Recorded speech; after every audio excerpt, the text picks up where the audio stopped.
Okay. Foreign affairs. So it seems Niall Ferguson of Harvard feels when the American empire goes, it's going to go quickly.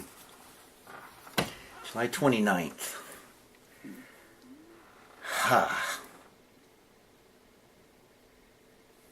The closer you get to truth, the brighter it seems. The brighter it appears. Well, let's talk about inflation and deflation. Yeah, I'm kind of in Wall Street mode because it's become a big topic. I've been warning about deflation now for about a year or so. Gold was stuck kind of over 1,000. Gold's starting to go down. That's a deflationary signal. But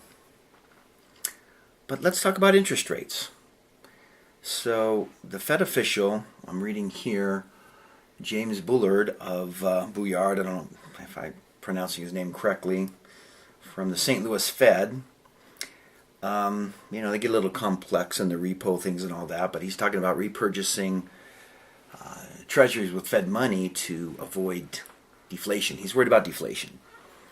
And then further on in this article, it talks about Bernanke is dancing around the issue, which means maybe he's undecided. So the economic financial commentary today is that the Fed needs to speak with one voice. And I watched a guy from Goldman. It was interesting to watch him. He manages $65 billion. Steve Barry. And, he mentioned everybody's being frugal. And talked about the strength of China, interest rates. And he's also, looking at deflation or inflation. But he doesn't think there's going to be a double dip. I disagree with him. I think there will not only be a double dip, it'll be a full-blown second crisis, which will lead to a bunch of other things. So it's interesting in this article it mentions the Fed bought $1.7 trillion worth of mortgage-backed bonds and Treasury securities in the year ended this past March in a bid to fend off deflation fears in the United States. That's a lot of money, $1.7 trillion, to fend off deflation fears. And you know what? If Bernanke hadn't done that, we'd be even a lot more massive deflation than we are right now. And so I know some subscribers will go, whoa, I don't see deflation here. Yeah, no, you don't necessarily see it in food. But look at your house. I know people that are selling their houses $30,000, $40,000 below appraisal just to move them. And the next big bubble that's been talked about for a year or two, it's going to be commercial.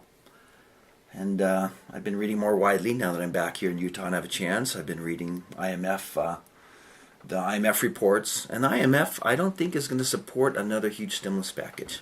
That doesn't seem to be in the wind. And the G20 and the IMF do have influence on the United States. And actually, 188 world economies. Evidently, there's 189 members of the IMF. So, in your neck of the woods, I remember I was in Silicon Valley, I think it was 2.5 years ago. We call them see-through buildings. The high-tech boom was there a few years ago, and now you go there and you go on North 1st Street in San Jose, see-through building. Nobody's in them. Why don't you look in your own neighborhood? I noticed those in the Midwest.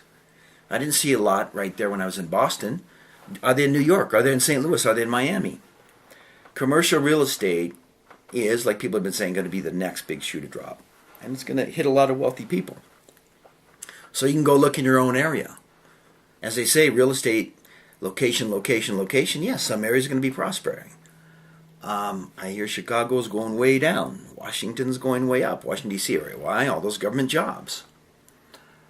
So, this deflation, inflation thing, we're going to have deflation in some asset classes. We've already had massive deflation for American homeowners, and that will continue, in my estimation. Recovery is not going to happen there. Not for now. And then you're going to see massive deflation in commercial real estate assets. Shopping centers, strip malls, office buildings, manufacturing, which of course has been going overseas. And how long can those commercial real estate owners hold on and make their payments? Not much longer. So that's why, there's some other YouTubers, inflation. No, guys. Deflation. Of course we will get hyperinflation down the road because the U.S. government and the people of the United States are out of control. They spend way more much than they take in. raising taxes and killing the producers. So the party is over. But we're going to see this deflation for a few more months.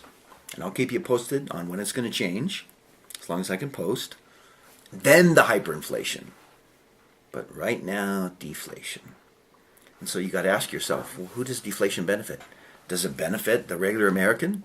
Is it good if the regular American's house keeps going down? There's no chance to, they're having short sales. They can't make their mortgage payments. So the house keeps going down. Is that good for the American consumer? No.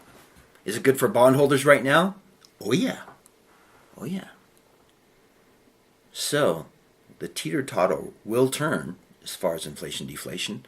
And that's the point to short the 30-year bond, as long as you can collect on your short position. Deflation for now. Watch. They say it's a debate right now, but once again, Man of Truth has been telling you to watch it for 2 years in my videos and warning about it, and I'm being very direct.